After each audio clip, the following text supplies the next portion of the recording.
Adam Whitmore adjusted his tie for the third time in less than 5 minutes. The reflection in the dark glass of the Riverside Bistro showed a man who seemed to have everything under control, 32 years old, a stockbroker in New York, one of the youngest to reach the position of partner at the firm where he worked.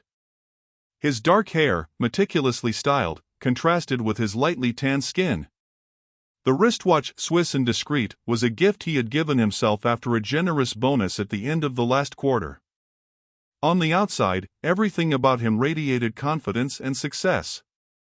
On the inside, however, Adam felt like an imposter.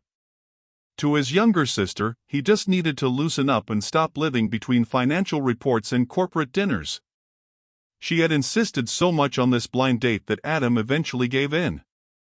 Maybe it was easier to accept than to endure another evening of teasing about how his heart was more tied to the stock market than to any person.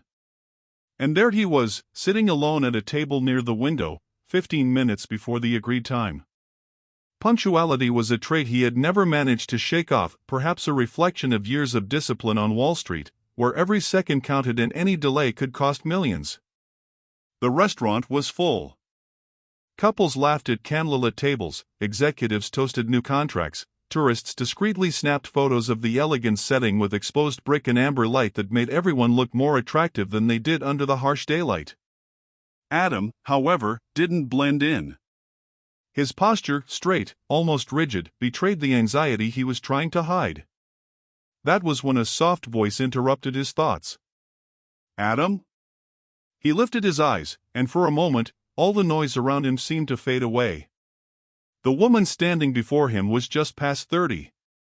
Light brown hair fell in gentle waves over her shoulders, reflecting the restaurant's warm glow. She wore a light blue dress, simple in its cut but elegant in every detail. The fabric moved with ease as she did, without extravagance, just a quiet beauty that drew attention effortlessly. There was a naturalness about her that stood apart from the ostentatious setting, as if she didn't need to prove anything to anyone. But it was her eyes that held Adam, large, observant, as if they could see not just the man before her, but also everything he tried to hide behind his impeccable suit. Adam stood up immediately, extending his hand. "Yes, that's me." "Elise?" "That's right." She smiled, though something restrained lingered in her expression, as if she were evaluating every detail about him. They sat down. A waiter appeared with menus and took their orders. Adam suggested the house specialty, a strong coffee that usually pleased the most demanding guests. Elise nodded in agreement, more interested in studying him than in the menu. The first minutes were filled with that rehearsed dance of strangers trying to find a common rhythm. Adam spoke about his work on the stock exchange, the long hours, the adrenaline rush of closing deals that could change the course of entire companies. Elise, in turn, revealed that she was a psychologist at a nonprofit that worked with children in vulnerable situations. Adam made a polite but almost automatic remark. "That must be very noble work, though heavy." Elise slightly arched her eyebrows. "It is intense, yes. But it's also rewarding. To see a child who thought they had no future start to dream again, that's priceless." There was a pause. Adam realized she wasn't intimidated by his presence, nor impressed by titles or numbers. That unsettled him. He was used to conversations where his profession was enough of a calling card to open doors. With Elise, it wasn't. Then she leaned forward, her fingers interlaced on the table. Her gaze grew more intense, making Adam shift in his seat. "Can I ask you something?" He smiled, trying to mask the tension. "Of course." "You really don't remember me, do you?" The question landed like an unexpected weight. Adam blinked, confused. "Have we met before?" "Yes." Her tone was calm, but firm. "We went to high school together." "Westbrook High School." "I was Elise Moreno." The name sparked no immediate memory. Adam searched his mind for faces in hallways from a decade ago, but everything seemed hazy. "I'm sorry, but I can't remember." Elise gave a faint smile, though sadness lingered in it. I'm not surprised. You were the popular guy. Captain of the basketball team. Everyone knew who you were. I was just the janitor's daughter. The words hit him like a silent accusation. Adam straightened, swallowing hard. Elise, I wish I could remember. It bothers me. She drew in a deep breath, as if gathering courage. There was one day in particular. I was in the locker room, crying after some classmates laughed at my old clothes. You walked in. You stopped for a moment, noticed my state, and simply offered me a handkerchief. You said, "Don't let them decide who you are. You're stronger than they think." Adam's heart quickened. He couldn't picture the scene, but something inside him recognized those words as something he might have said. I said that? He murmured, incredulous. You did. Her eyes softened. It was the first time anyone had treated me with dignity at that school. Adam ran a hand over the back of his neck, unsettled. And I can't remember, the confession came out heavier than he intended. That makes me upset. It feels unfair. Elise kept her gaze fixed on him. Maybe you forgot because, for you, it was just a passing gesture. For me, it was a turning point. The silence that followed was dense, almost tangible. Adam felt the weight of not being remembered, not as neglect, but as failure. And at the same time, an odd urge to prove he was more than expensive suits and endless meetings. He drew in a breath and said, Elise, I don't remember. But I want to know the woman who held on to that memory. Her eyes glimmered for an instant, as if that were the answer she had been waiting for, not excuses, not justifications, just honesty. At the next table, couples laughed and toasted, but for Adam and Elise, the world seemed to narrow in that moment. And though neither of them knew it yet, the night would not end as just a blind date, but as the reopening of a story that had begun long ago. Have you ever experienced something similar, when you couldn't remember someone from the past? If so, write in the comments, memory. The waiter brought the main courses in respectful silence, setting down a tender cut of beef and wine sauce for Adam and a grilled salmon with vegetables for Elise. The delicate aroma of the dishes mingled with the restaurant's quiet murmur, but Adam hardly noticed. His attention was entirely on the woman across from him. So, tell me more about what you do, he said, resting his chin on his hand as if nothing else in the world mattered at that moment. Vulnerable children, what's it like to deal with that every day? Elise raised an eyebrow, surprised by his interest. She was used to quick remarks, shallow compliments followed by a change of subject. But Adam didn't seem eager to showcase his own achievements, he wanted to listen. It's intense. She slowly twirled her fork between her fingers. Many times they come to us with no trust at all. Children who learned far too early to be wary of the world. Every smile I manage to bring out is worth more than any paycheck. Adam leaned in, genuinely intrigued. And how do you cope when it all feels too heavy? Elise paused, looking at him as if trying to discern whether the question came from real curiosity or just politeness. But in his eyes there was sincerity. That unsettled her. I remind myself I'm not alone. She smiled faintly. We're a team. And I also remind myself that every life changed is a victory. Adam nodded slowly, absorbing every word. It was as if the fast-paced world of the stock market, with its goals and reports, became insignificant compared to the simple greatness of what she did. You know, Elise, I spend my days measuring success in numbers, charts, percentages. But you, he hesitated, choosing his words carefully, you measure it in smiles. I think that's far more genuine. She laughed softly, surprised. She hadn't expected such sensitivity from someone who, years ago, seemed to live only on popularity. Who would have thought the basketball star would turn into a philosopher? Adam laughed too, shaking his head. Maybe I just took too long to learn how to listen. He leaned back in his chair, wineglass between his fingers, and chuckled to himself. You know what's funny? I only agreed to this date because my sister didn't give me a choice. He paused, remembering the scene. She knocked on my door last week and said, "Adam, either you go, or I'll drag you there myself." Elise laughed, surprised by the confession. "So, I'm here thanks to your sister's stubbornness?" "Exactly." He raised his glass as if to toast. Her persistence won. I couldn't stand hearing one more word about how I was turning into a necktie-wearing hermit. The mention of school returned like an unexpected breeze. Adam rested his arms on the table. Funny how life changes. Back then, everything revolved around who made the team, who was invited to the parties. I thought I was important, but the truth is, I was just trying to live up to what people expected of me. Elise watched him in silence, curious. She hadn't expected him to be so open about the past. "And now?" she asked, tilting her head. "Now," Adam shrugged, a weary smile on his lips. "Now I know popularity doesn't fill the emptiness when you get home.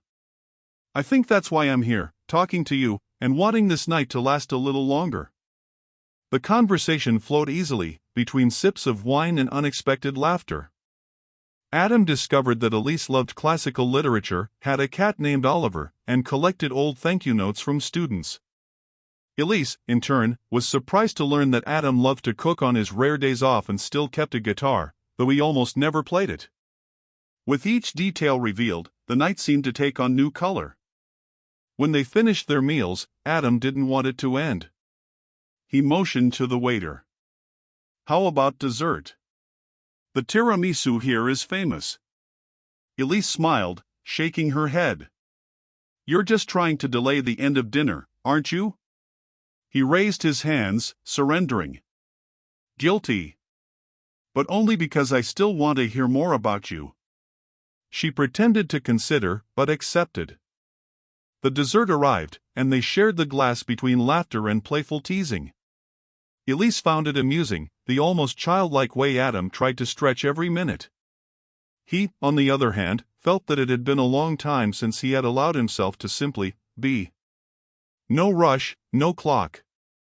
The restaurant's clock, however, was unforgiving. It was already past 11 when Elise sighed, glancing discreetly at her phone. "I really need to go. I have a session early tomorrow." Adam felt a pang of disappointment. Already? But the night flew by. They stood, and he walked her to the door. Outside, the city's cool breeze brushed their skin, mingling with the car lights and the distant sound of sirens that never failed in New York. Adam took a deep breath, not wanting the night to end there. "Elise, I know it may seem soon, but I'd love to see you again. How about a second date?" She stopped, looking at him for a few moments too long. Then, she smiled sincerely. "I enjoyed tonight, Adam. I had more fun than I expected.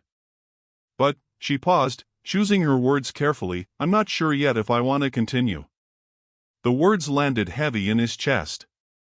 Adam felt the ground vanish beneath his feet. Just now, when he had found someone different from all the women he had ever met. Someone with whom he had felt a genuine, unexpected, almost unique connection. And she didn't want to see him again. "I understand," he said, forcing a smile, though his voice betrayed the disappointment. Elise only tilted her head, as if leaving a door slightly ajar, and waved before stepping into the waiting taxi. Adam stood frozen on the sidewalk, watching the car's red lights fade until they disappeared at the corner. For the first time in a long while, he didn't know if he had just lost a chance or if there would still be another. The digital clock at the brokerage marked nearly 9 at night. Trading had ended hours earlier, but Adam was still in front of the glowing screen, watching numbers rise and fall as if they were the heartbeat of the city itself. Most of his colleagues had already left, but he remained, trying to find in work a distraction from the emptiness he had felt since that night. But there was no chart, projection, or statistic capable of erasing from his mind Elise's smile. The memory of her saying she had enjoyed herself, but wasn't sure she wanted to continue, haunted him like a constant echo. He, so used to controlling every detail of life, couldn't bear the idea that just when he had met someone unlike all the others, this chance might simply slip away. He leaned back in his chair and closed his eyes. Suddenly, he remembered what she had said at dinner: "I'm a psychologist at a non-profit, working with vulnerable children." The name had stuck in some corner of his memory: Bright Futures Center. Without thinking twice, Adam grabbed his phone, searched, and found the address. The next day, right after leaving the office, he found himself driving to a neighborhood far from Manhattan's glitter. The streets were narrower, the buildings older, the routine simpler. On the passenger seat sat colorful boxes filled with games, balls, and books, a surprise he had improvised after calling a toy store for recommendations. When he reached the center's entrance, he took a deep breath. The building was modest, its white-painted walls yellowed by time, but a colorful banner above the door read, "Every child deserves to believe in a bright future." Adam stepped inside and was greeted by children's voices, laughter, and the sound of running feet down the halls.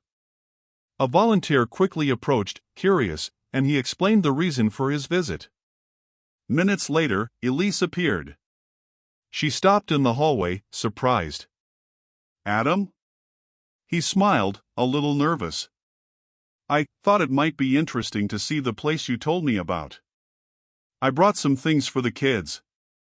I hope it's not an inconvenience." Elise blinked a few times, not sure how to respond. She was used to empty promises, pretty words quickly forgotten. But there he was, holding boxes of toys, in a place that couldn't be further from Manhattan's luxurious halls. "No, it's not an inconvenience." The smile appeared almost before she realized it. "Come, let me show you around." They walked together to the main room. When the children saw the boxes, they ran excitedly, eyes shining with anticipation. Adam crouched to meet them at eye level and began opening the packages, handing out board games, picture books, and even colorful balls.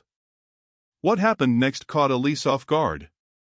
Adam, the man of impeccable suits who lived at the racing heart of the stock market, began playing with the kids as if he had stepped back into childhood. He kicked a ball with one group, helped another piece together a puzzle, and even improvised a story to read aloud, using silly voices that made the children laugh until they were breathless. Elise watched from a distance, arms crossed, but her heart warmed. She hadn't expected this. She hadn't expected someone like Adam, who seemed to live in a world so far from hers, to blend in so easily with the children. After a while, she called out to him. "Adam, come here. I want to show you the other room." He stood, breathless but smiling as he hadn't in a long time. He followed Elise into a smaller space where she usually held group sessions. Drawings covered the walls, colorful messages stood out, and the small sofas showed the wear of time. "This is where I spend most of the day," she explained. "Talking, listening, trying to give them a safe space." Adam looked around, impressed by the simplicity and strength of the place. "Elise, this is incredible. You've truly changed lives here." She shrugged, humble. "I just try to do my part." He looked at her for a few seconds, saying nothing. He didn't need to.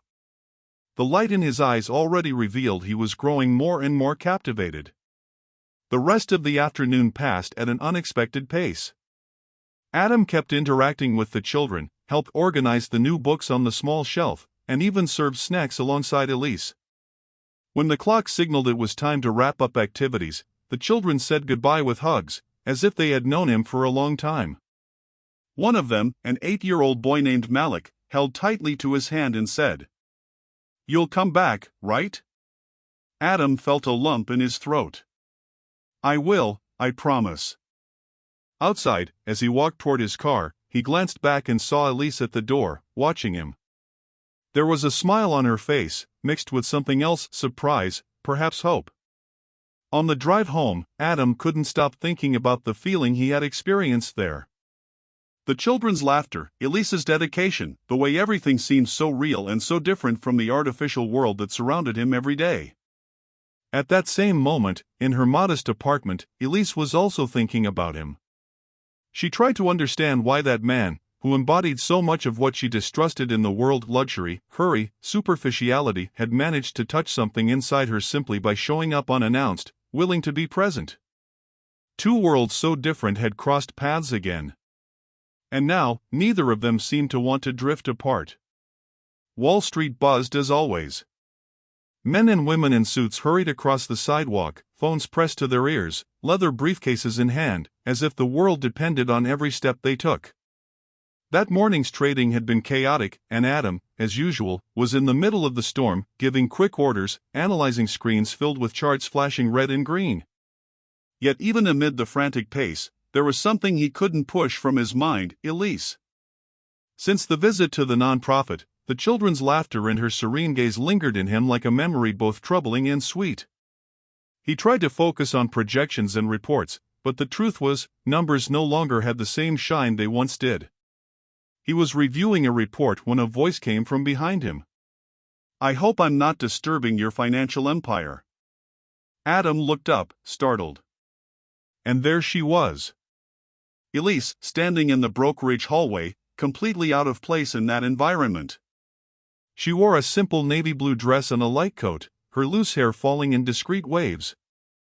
Nothing about her screamed sophistication, and yet everyone around seemed to pause for a moment to look at her.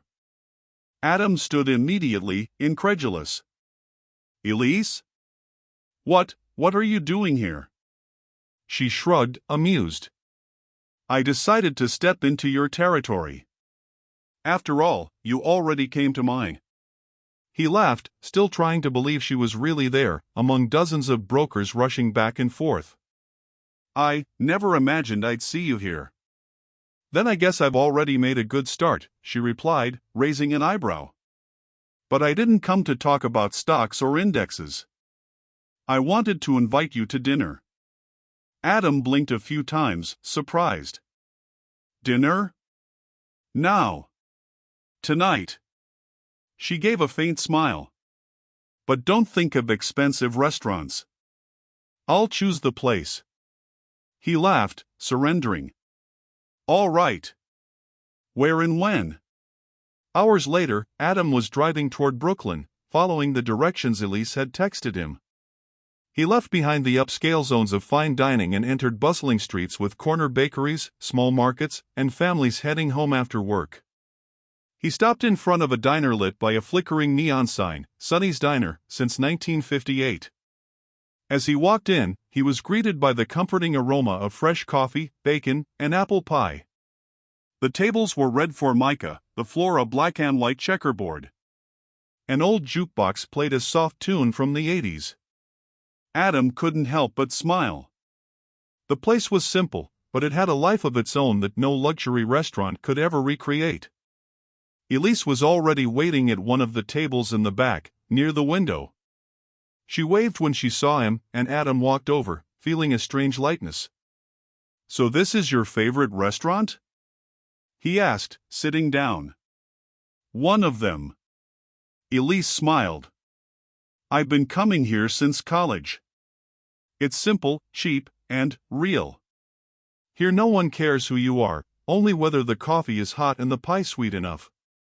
Adam looked around, fascinated. "I have to admit, this is very different from what I'm used to. But it has a special charm." They ordered coffee, burgers, and, at Elise's request, 2 slices of cherry pie, the best in the city, according to her. The conversation started light, full of laughter about the differences between their worlds. Adam shared funny stories from the chaos of the stock market, while Elise spoke about the children at the nonprofit, about how each one had a unique way of surprising her. But at a certain moment, her smile faded. Elise fiddled with the napkin, her eyes lowering to her coffee cup. "Adam, I need to tell you something." He frowned, concerned. "What happened?" "The nonprofit where I work, it might close." She sighed. "We don't have enough funding. The donors we had have pulled away, some because of the economy, others out of lack of interest. I try to keep the activities going, but it's like trying to hold water in my hands." Adam stayed silent for a few seconds, taking in the information. "And what will happen to the children?" If we close, they'll be left without support. Some won't have anywhere else to go." Her voice trembled slightly. "And that breaks my heart." He looked at her, and for the first time, saw Elise truly shaken. She wasn't the strong, confident woman who spoke about her work with pride. She was someone fighting against the fear of losing what gave her life meaning. Adam felt a surge of something new. It wasn't just empathy. It was the urgent desire to help, to be part of it, to not allow her to lose what she loved. "Elise, I'm so sorry." He took her hand across the table, instinctively. "You shouldn't have to carry this weight alone." She looked up, surprised by the intensity in his gaze. "I didn't tell you this to," she hesitated. "I don't want you to think it's a plea for help." Adam shook his head. "I know. But please, trust me, I can't hear this and just sit back." She gave a sad smile. "I don't know if there's anything that can be done." "There always is." Adam replied firmly, though he didn't yet reveal the idea beginning to form in his mind. Dinner ended on a different note from how it began. There was still laughter, but behind it hung a heavy weight. As they said goodbye, Elise thanked him. "Thank you for coming, Adam. It was special." He walked her to the sidewalk. The diner's neon light reflected in her eyes, and for an instant, Adam wanted to say he would do anything to keep her from losing it all. But he held back. As she walked away, he stood there, watching, his heart in turmoil. Never in his life had a problem felt so clear. Never had a solution seemed so urgent. That night, back in his apartment, Adam couldn't sleep. The image of Elise at the diner, worried, mixed with the memory of the children running to him at the nonprofit, wouldn't leave his mind. And in that silence, a decision was born. The days that followed their dinner at the diner were a mix of anxiety and purpose for Adam. At work, he still handled reports, charts, and meetings. But his mind was almost always elsewhere, in Elise's worried expression, in the children's laughter at the nonprofit, in the fear that all of it could vanish. That was when he decided to act. Using his Wall Street network, Adam began talking to entrepreneurs, investors, and influential friends. He didn't ask for vague donations, he presented numbers, showed reports, explained the social impact of the center. He used the same conviction with which he had persuaded million-dollar clients to invest in companies, but this time, his speech carried a different kind of passion. "We're not just talking about children," he said in one of the meetings. "We're talking about futures. About opportunities that, without this center, will never exist." Some listened with skepticism, but others were moved by the sincerity pouring out of Adam.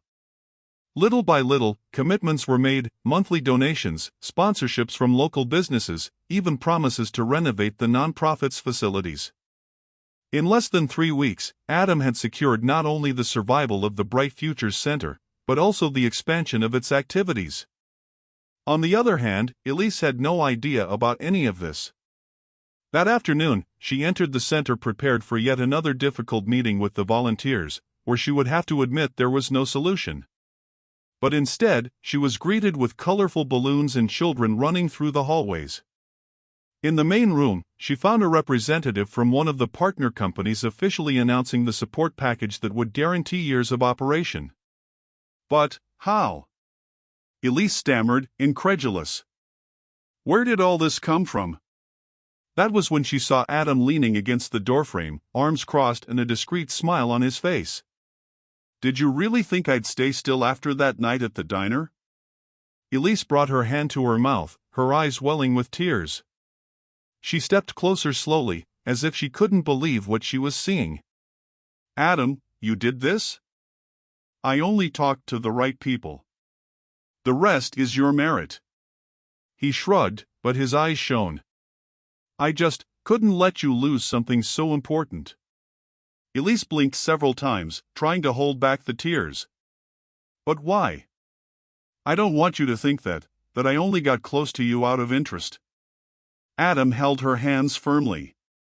Elise, listen, I did this because you showed me something no bonus, no contract, no Wall Street victory has ever given me. Purpose. You reminded me there's life beyond numbers. The children began clapping without really knowing why, simply because they sensed the emotion between the two.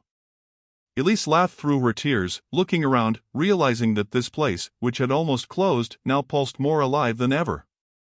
She turned to Adam. I don't know what to say. Then don't say anything. He leaned in, whispering. Just let me be by your side. And there, in the middle of the colorful room, surrounded by children's drawings and joyful voices, the two embraced tightly. In the days that followed, Elise noticed something had profoundly changed in Adam. He was still in Wall Street, but now with a different outlook. It wasn't just about profits anymore, but about how he could use the influence he had for something greater. They began seeing each other often. Elise took him to simple Brooklyn cafes, while Adam introduced her to museums and exhibitions she had never had the chance to visit. The differences between them, once so evident, began to reveal themselves as pieces that completed one another.